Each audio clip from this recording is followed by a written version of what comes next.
Oke teman-teman, kita lanjut lagi di channel Filsafala untuk belajar pattern kelima ya. Sebelum-sebelumnya kita udah belajar pattern 1, 2, 3, dan 4, maka sekarang kita lanjutin ke pattern 5. Review sedikit pola 1 sampai ke 4-nya. Yang pertama seperti ini.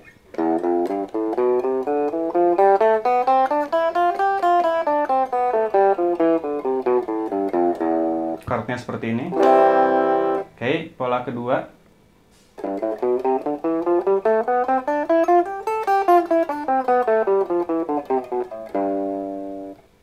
Chordnya seperti ini.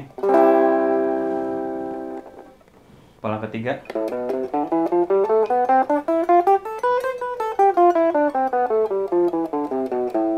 Chordnya seperti ini. Oke, pola keempat.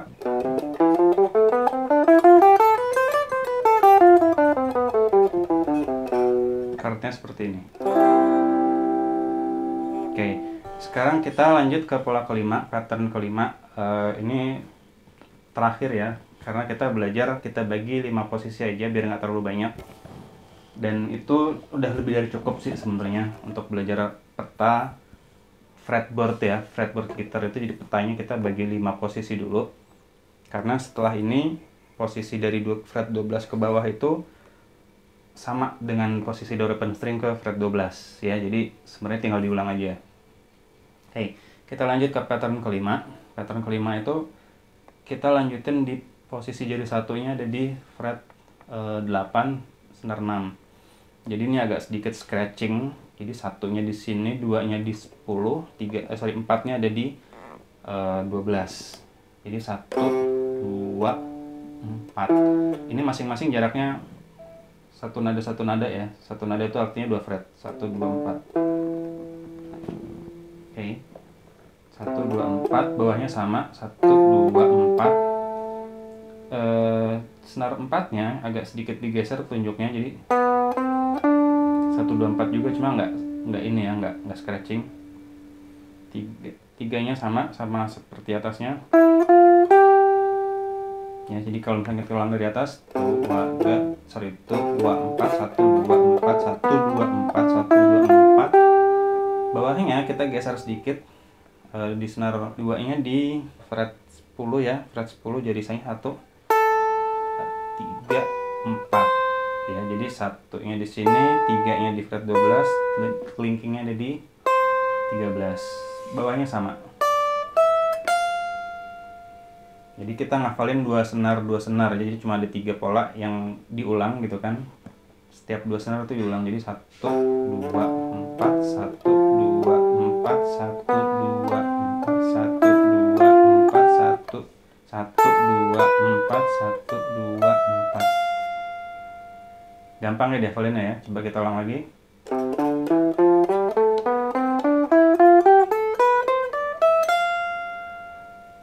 Oke, sekarang kita descending mulai dari bawah. 4, 3, 1, 4, 3, 1. Nah, ini geser ya.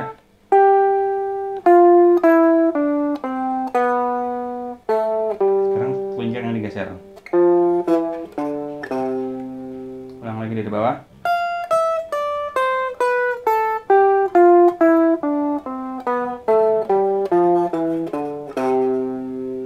Gampang ya, nggak terlalu susah ya.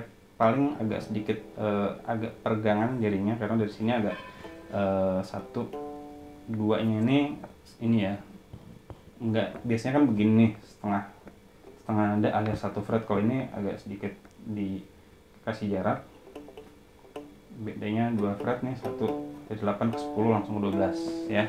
Ini sekalian belajar scratching sih sebenarnya. Dan ini adalah pattern kelima, adalah salah satu pattern yang paling asik buat belajar effective picking. Effective picking itu karena dalam satu nada itu ada 3 ya, pas ganjil. Jadi enak tuh, naik turun enak banget buat belajar latihan efektifnya.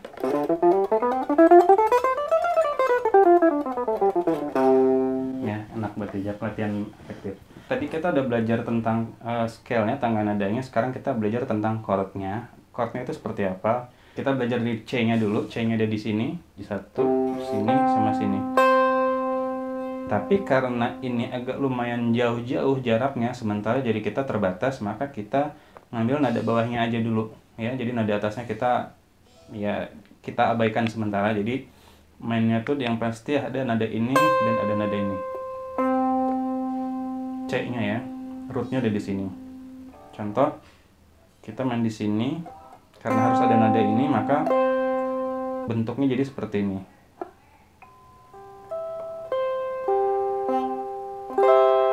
Iya, seperti ini kira-kira. Ini adalah posisi chord kelima. Sebenarnya kalau mau ditambahin bass di sini, tapi kan nggak bisa ya, susah ya. Jadi kita main bawahnya aja. Nah, jadi kalau kita mau rangkum, sekarang kita udah punya 5 posisi chord ya. Dalam satu kunci C, kita ada 5 posisi chord. Pertama di sini, kedua di sini, ketiga di sini, keempat,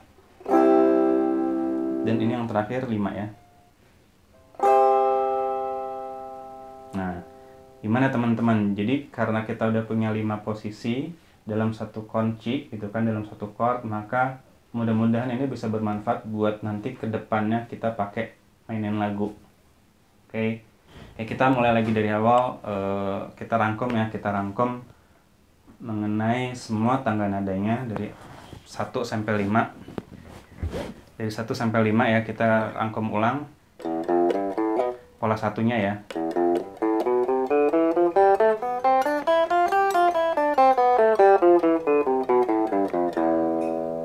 Yang kedua,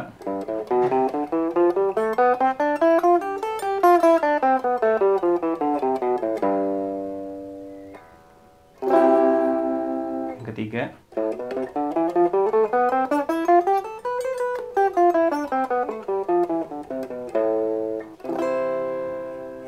keempat,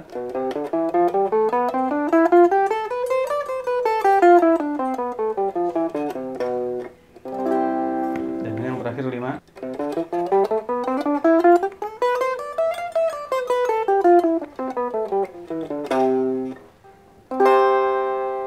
Kita punya 5 pola sehingga kita bisa bebas main melodi, apalagi kalau kita pengen ngisi main melodi nada dasarnya C sama dengan Do, maka ini akan sangat asik lah kalau kita udah tahu petanya ya, peta fretboard seperti apa gitu kan, nada-nada C yang boleh dipetik dan mana yang enggak gitu kan. Kalau kita mau kombinasi bisa nggak? Bisa banget. Contoh,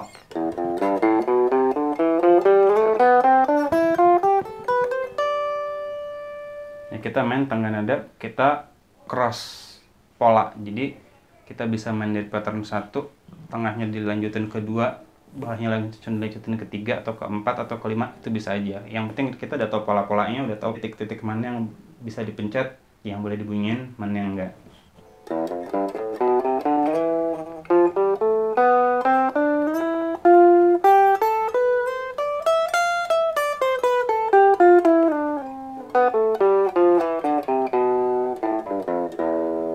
Kita main dari pola 1 sampai pola kelima. Agak geser, iya bisa di slide.